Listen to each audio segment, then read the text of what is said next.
Hello everyone, ఈరోజు వచ్చేసి కాచిన పాలతోని 1 ఇంచ్ లేయర్లో మనం పాలమీగడ అనేది రెగ్యులర్గా తీసుకుంటుంటాం కదా, దాంతోని వెన్న అనేది తయారు చేసుకొని నేను స్టోర్ చేసుకున్నాను.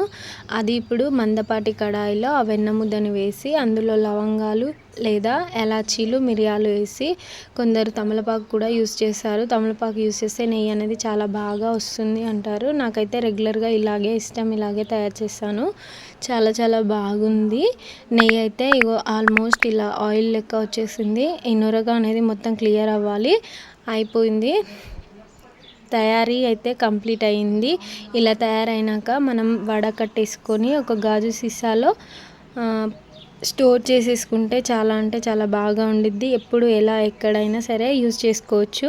బయట అయితే చాలా ఖరీదు కదండి, మనం ఇంట్లోనే తయారు చేసుకుంటే మనీ సేవ్ చేసుకోవచ్చు. మీకు కనుక నచ్చితే ఖచ్చితంగా లైక్ చేసి సబ్స్క్రైబ్ చేసుకోండి. Thank you.